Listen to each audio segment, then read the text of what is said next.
जय हिंद दोस्तों। आज का हमारा टॉपिक है भिन्न यानी फ्रैक्शन।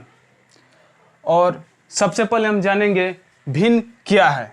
ठीक है, भिन्न फ्रैक्शन क्या है। यदि कोई संख्या x बटा y के रूप में हो तो उसे भिन्न कहते हैं, जहां x और y एक पूर्णांक संख्या है तथा y नॉट इक्वल 0 हो। दोस्तों, जैसे हम एग्जाम्पल के तौर पर लेते हैं 3/4। तो देखिए यहाँ पे 3 एक पूर्णांक संख्या है और 4 भी एक पूर्णांक संख्या है, लेकिन नीचे जो होगा वो y नॉट इक्वल 0 यानी इसका मान कभी 0 नहीं हो सकता है, क्योंकि किसी भी संख्या में हम जब 0 से भाग देते हैं तो हमारा आता है इन्फिनेटिव। और आगे हम चलते हैं, जैसे मान लीजिए आपका हो गया 5/6 और इसमें समझते हैं क्या। देखो इसमें जो हो गया 5, ऊपर का जो अंक होगा वो होता है अंश और नीचे का जो अंक होता है वो होता है हर। अंश को इंग्लिश में बोला जाता है न्यूमरेटर और हर को बोला जाता है डिनोमिनेटर।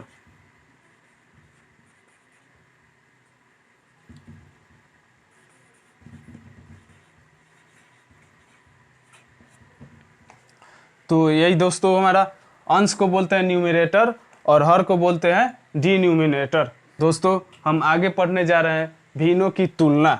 जैसे और जिसमें हमारा फर्स्ट क्वेश्चन होता है 3/4 और 2/3 में कौन सा भिन्न बड़ा है। तो दोस्तों इसको ध्यान से समझिएगा, क्योंकि आप छोटा टॉपिक समझिएगा उसके बाद आप बड़ा टॉपिक को सॉल्व कर पाइएगा आसानी से। जैसे देखिए इसमें है 3/4 और 2/3, तो हम पहले लिख लेंगे 3/4 और 2/3। और इसमें हमको पहचानना है कि सबसे बड़ा कौन है।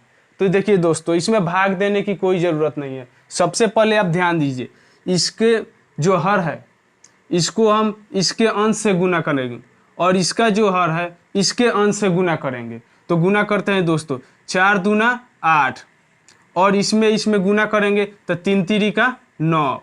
अब इसमें हम दोस्तों देखेंगे कि इसमें किस साइड का अंक बड़ा है। तो हम देख रहे हैं कि इधर का अंक बड़ा है, तो ये भिन्न क्या हो गया, बड़ा हो गया। तो इसमें आपका हो गया कि 3/4 बड़ा है।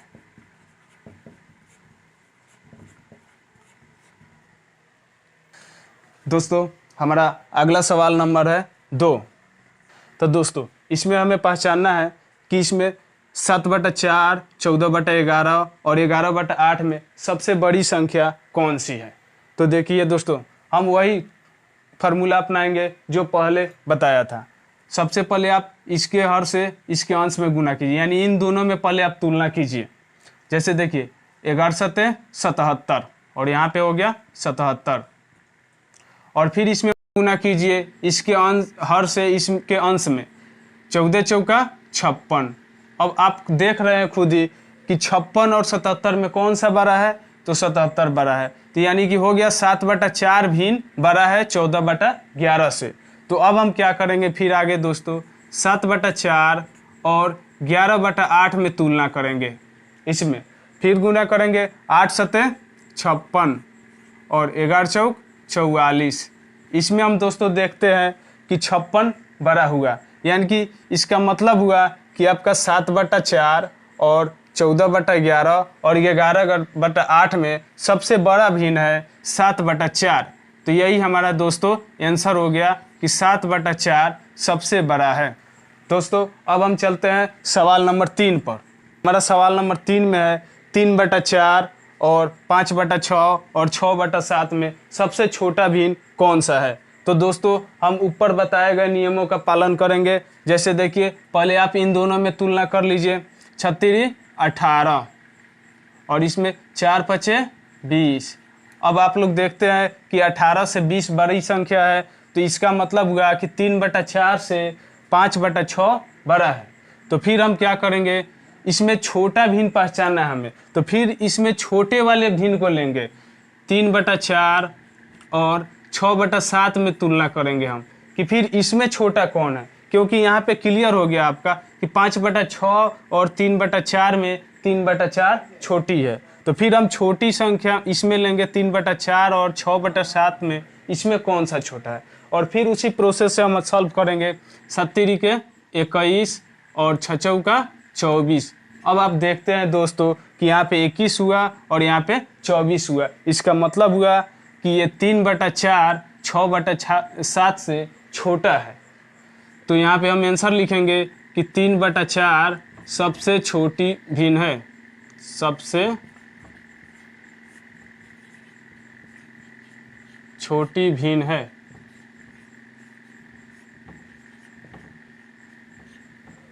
दोस्तों अब हम चलते हैं टाइप 2 पर।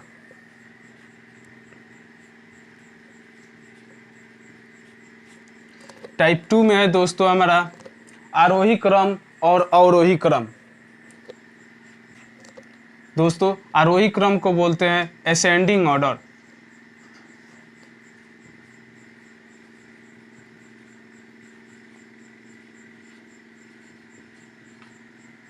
And descending order.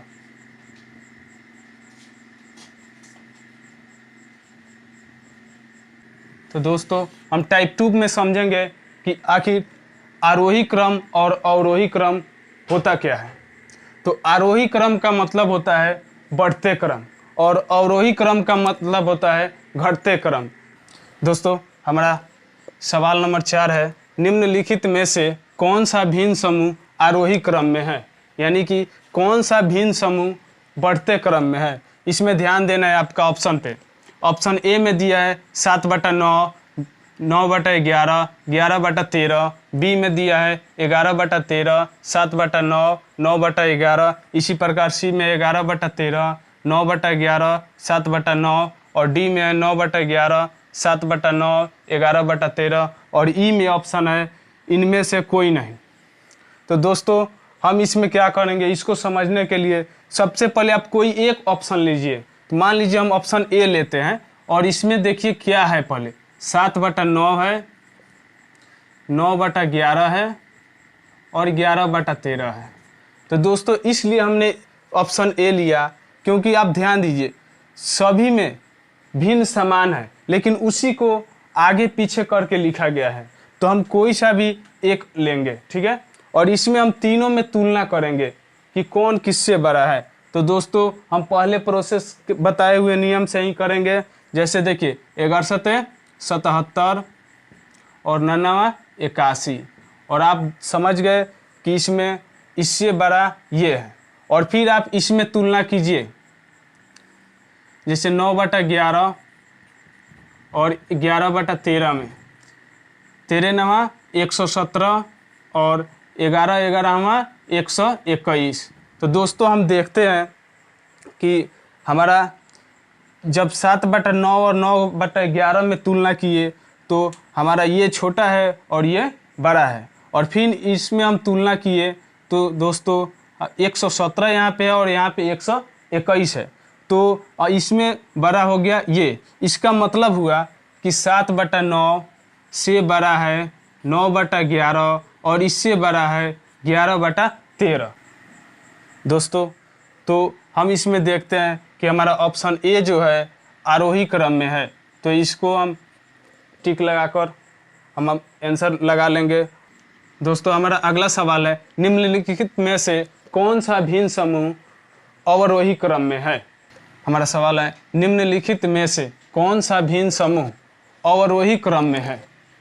तो दोस्तों हमारा ऑप्शन दिया है वैसे 3/5, 7/9, 6/7, और बी में दिया है 7/9, 3/5, 6/7, और सी में दिया है 7/9, 6/7, 3/5, और डी में दिया है इनमें से कोई नहीं। तो दोस्तों हम जो नियम पढ़ रहे हैं बस उसी नियम से ही सॉल्व करना है आसानी से। देखिए कैसे, आप ऑप्शन ले लीजिए, कोई भिन्न ले लीजिए 3/5, 7/9 और 6/7।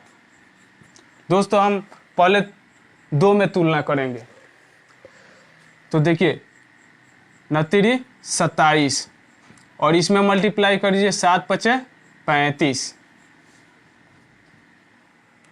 और फिर इसमें आप इन दोनों में देखिए कौन सा भिन्न बड़ा है। तो आप देख रहे हैं कि इसमें बड़ा है भिन्न ये 7/9 3/5 से बड़ा है। और फिर आगे आप तुलना कीजिए, इसमें 7/9 और 6/7 आप ले लीजिए, और इसमें आप तुलना कीजिए 9 छके 54 और 7 सते 49। तो दोस्तों हम इसमें देखते हैं कि ये भिन्न बड़ा है इससे, तो इसका मतलब हुआ कि हम इसको अवरोही क्रम में पहले सजा लेंगे। तो देखिए सबसे छोटा कौन सा है, ये है, लेकिन दोस्तों सबसे अवरोही क्रम में लिखने के लिए हम सबसे बड़ी संख्या लिखते हैं। तो सबसे बड़ी संख्या लिखेंगे, सबसे बड़ी संख्या कौन सा है, ये, यानी कि 6/7 सबसे बड़ी संख्या हो गया। फिर इसके बाद इससे छोटा लिखते हैं, तो इससे छोटा देखो कौन सा है, ये 7/9, तो यहाँ पे लिख देंगे 7/9, और फिर इससे छोटा है 3/5, तो ऐसे सिंबल कर देंगे 3/5। तो दोस्तों इस क्रम में देखेंगे कि कौन से ऑप्शन में हमारा इस क्रम में है, और जो होगा वही हमारा आंसर होगा। तो देखते हैं 6/7, 7/9 और 3/5। तो 6/7, 7/9, 3/5। दोस्तों हमारा इसमें कोई सा भी ऑप्शन नहीं दे रहा है, तो इसलिए इसका ऑप्शन हो जाएगा डी, इनमें से कोई नहीं। दोस्तों हमारा अगला टाइप है भिन्नों का जोड़।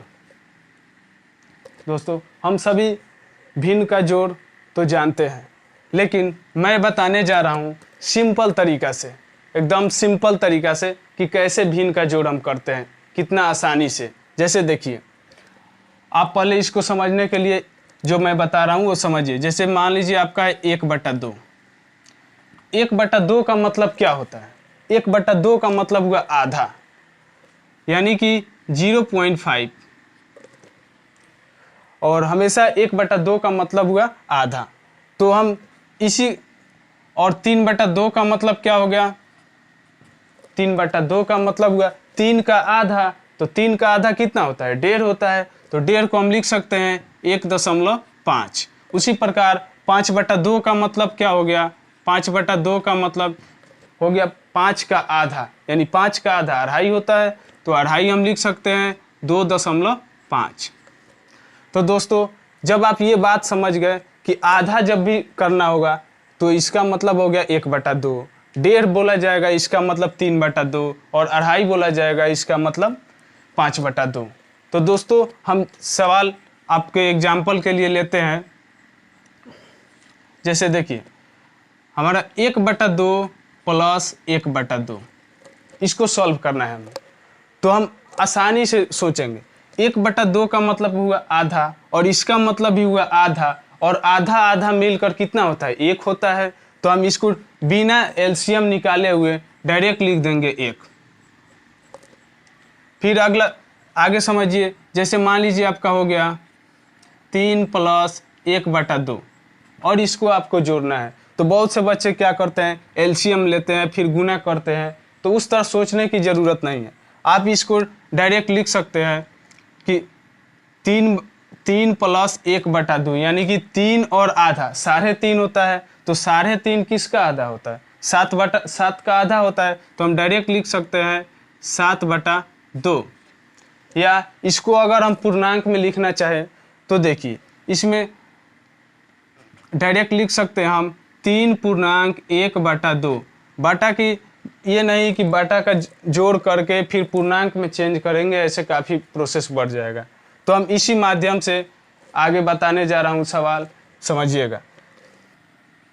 तो दोस्तों हमारा सवाल हो गया 5.2/3 प्लस 4.1/3, और इसको बटा का जोड़ करना है। भिन्न को तोड़ने की ज़रूरत नहीं है इसमें। आप देखिए कैसे सिंपल तरीका से सॉल्व कीजिएगा। जो पूर्णांक में उसको ऐड कर लीजिए, 5 प्लस 4, और प्लस इसमें देखिए क्या बचा, 2/3, 2/3 प्लस 1/3। और देखिए दोस्तों हम ये अलग ऐड कर लेंगे, और देखिए ये सिंपल हो गया, आसान हो गया। तो हम इसको जोड़ लेंगे। जैसे देखिए 5 4 9 प्लस, और इसको जोड़ेंगे तो जब एलसीएम समान होता है तो इसमें 2 और 1 ऊपर वाले को डायरेक्ट जोड़ दिया जाता है इसमें, तो 3/3 हो गया और ये कट जाएगा एक बार में, तो हमारा आंसर हो गया 9 + 1 = 10 हो गया। दोस्तों हमारा अगला सवाल है 8.4/5 + 3.2/5 और इसको सॉल्व करना है। तो दोस्तों हम देखिए कैसे करेंगे, उसी नियम से करेंगे, जो पूर्णांक में है उसको आप ऐड कर लीजिए, 8 + 3 प्लस, और अब इधर बच गया आपका 4/5 + 2/5, और इसको सिंपल तरीका से आराम से जोड़ लेना है। 8 × 3 = 11 प्लस, और नीचे हर समान है तो इसका मतलब हुआ ऊपर वाला डायरेक्ट जोड़ देते हैं, 4 × 2 = 6/5। अब देखिए दोस्तों, ये नहीं कि 11/6 नहीं लिखेंगे, क्योंकि ये ऊपर वाला अंश जो है हर से ज़्यादा है, इसका मतलब है कि 5 से इसमें डिवाइड लगेगा, कितना बार? एक बार में। तो पहले आप इसको पूर्णांक में लिख लीजिए, 11 + 1.1/5 इसको लिख सकते हैं, क्योंकि 5 एकम 5, तो एक शेष बच गया तो एक को ऊपर लिख दिए 1/5। अब इसको ऐड करना है तो 11 और 1 12, तो इसको लिख सकते हैं 12.1/5 बिना एलसीएम निकाले हुए। हो गया हमारा आंसर। हमारा सवाल नंबर 4 हो गया 3.1/3 + 4.1/2 + 1.1/4 + 2.1/2, तो इसको हमको जोड़ना है। तो देखिए कैसे करेंगे, बस इसी नियम से सॉल्व करना है। जितना भी पूर्णांक में है सभी को आप एक साथ ऐड कर लीजिए। जैसे देखिए 3 + 4 + 1 + 2, और इसके बाद बच गया 1/3 + 1/2 + 1/4 + 1/2। तो दोस्तों हम इन सब को जोड़ देंगे, 3 और 4 7, 7 1 8, 8 2 10, तो 10 प्लस, और इसको ऐड कर लेना है। तो आपको देखना है कि इसको अब आसान हो गया, पूर्णांक तोड़ने की ज़रूरत नहीं पड़ेगी। तो 1/2 और 1/2, तो मैंने बोला था 1/2 का मतलब आधा और इसका मतलब भी आधा, तो आधा और आधा मिलेगा तो क्या होगा? 1 होगा। तो इसको हम लिख देंगे 1 प्लस, अब इसको केवल जोड़ना है 1/3 + 1/4। तो दोस्तों 10 1 11 प्लस, अब देखिए ये सिंपल हो गया हमारा, आसान। तो इसका आप एलसीएम लिखकर भी लिख सकते हैं, 4 3 का लघुत्तम 12 और 3 चौका 12, तो 4 हो गया यहाँ पे, प्लस 4 3 12, 3 हो गया। इसका मतलब हो गया 11 + 7/12। तो दोस्तों हम इसको डायरेक्ट अब एलसीएम नहीं निकालेंगे, डायरेक्ट पूर्णांक में चेंज कर सकते हैं, 11.7/12। तो दोस्तों यही हो गया हमारा आंसर। दोस्तों हमारा सवाल नंबर 5 हो गया अब 13.2/5 माइनस 5.1/7 प्लस 4.1/5। तो दोस्तों हम इसको जोड़ेंगे तो फिर वही नियम लगाएंगे। जैसे देखिए आप 13 और इधर है -5, तो -5 लिखिए, प्लस 4, इसको एक साथ लिख लीजिए, प्लस, और इधर जो बचा यहाँ ध्यान दीजिए 2/5, और इसमें बच गया -1/7, और इधर बच गया +1/5। तो दोस्तों हम इसको सॉल्व कीजिए, 13 4 17 प्लस वाला एक साथ जोड़ते हैं, तो 17 में से 5 गया 12 प्लस, और इधर ध्यान दीजिएगा 2/5 और 1/5 को आप एक साथ ऐड कर लीजिए। तो एलसीएम जब समान रहता है तो ऊपर वाले को जोड़ देते हैं, 2 1 3, तो 3 बटा हमारा कितना हो गया 5 माइनस 1/7। तो दोस्तों 12 प्लस, अब इसका एलसीएम 2 ठो सिंपल हो गया, तो इसका एलसीएम निकाल कर लिख सकते हैं, 35 एलसीएम हो गया, और 5 7 35, तो 7 3 21 माइनस 7 5 35, तो 5। अब इसको हम लिख सकते हैं 12 प्लस 21 में से 5 जाएगा 16/35। अब दोस्तों इसको हम डायरेक्ट लिख सकते हैं 12.16/35 35। यही हो गया हमारा आंसर। अब हम चलते हैं टाइप 4। टाइप 4 में जिसमें सवाल नंबर 1 है, यदि भिन्न 3/4 के अंश और हर क्रमशः 20% और 30% बढ़ जाते हैं तो नया भिन्न क्या होगा। दोस्तों ये हमारा नया टाइप का सवाल है जो काफ़ी इम्पोर्टेंट है और बहुत बढ़िया सवाल है, तो इसको ध्यान से समझिएगा कि यदि भिन्न 3/4 के अंश और हर क्रमशः 20% और 30% बढ़ जाते हैं तो नया भिन्न क्या होगा। इसके लिए एक साधारण सा ट्रिक्स मैं आप लोगों को बताने जा रहा हूँ, जो कि है नया भिन्न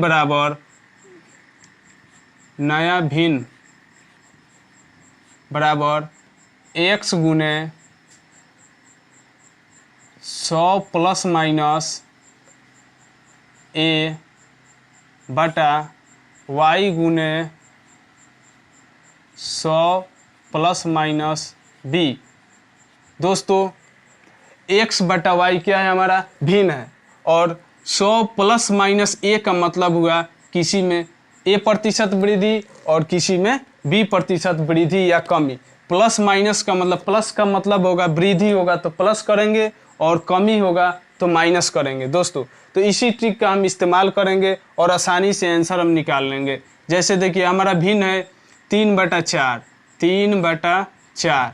दोस्तों तो हम क्या करेंगे, 100 प्लस वृद्धि बोल रहा है कि अंश और हर में क्रमशः 20% और 30% बढ़ जाते हैं, दोनों में वृद्धि बोल रहा है, तो हम क्या 100 प्लस 20 कर देंगे और यहाँ पे 100 प्लस 30 कर देंगे। दोस्तों तो इसी को आप सॉल्व कर लीजिए। 3 गुना 120 बटा 4 गुना 130, और दोस्तों इसी को हमको हल कर देना है। 1 0 कट जाएगा और 4 से कट जाएगा, 4 3 12, और इसको लिख देंगे 3 3 के 9 बटा 13। दोस्तों हो गया हमारा आंसर। अब हमारा सवाल नंबर है 2, यदि भिन्न 4/7 के अंश में 20% की वृद्धि तथा हर में 10% की कमी की जाए तो नया भिन्न क्या होगा। दोस्तों और हम उसी फार्मूला से सॉल्व करेंगे, जो है नया भिन्न बराबर x गुने 100 प्लस माइनस a बटा y गुने 100 प्लस माइनस b। तो दोस्तों मैंने बताया है कि वृद्धि होगा तो प्लस करना है और कमी होगा तो माइनस करना है, और बस इसी पे सॉल्व कर लेंगे। x के जगह है हमारा भिन्न x बटा y है तो 4/7 है, तो 4/7 कर देंगे, तो 4 गुने 100, और यहाँ पे 20% की वृद्धि करना है तो 100 में 20% जोड़ देंगे तो हमारा हो जाएगा 120 गुने, और यहाँ पे ध्यान देना है कि 10% की कमी करनी है, तो कमी करना है तो दोस्तों माइनस करेंगे, 100 में 10 माइनस करेंगे तो हमारा बच जाएगा 90, और दोस्तों इसी को कटा देना है, हमारा आंसर आ जाएगा। जैसे देखिए 1 0 कट गया और 3 से कटेगा, 3 चौका 12 और 3 3 के 9। दोस्तों अब कटने वाला नहीं है तो इसको हम मल्टीप्लाई कर लेंगे, ऊपर वाले में ऊपर से 4 चौका 16 और बटा 7 3 के 21। तो दोस्तों आज का हमारा इतना ही। जय हिंद दोस्तों।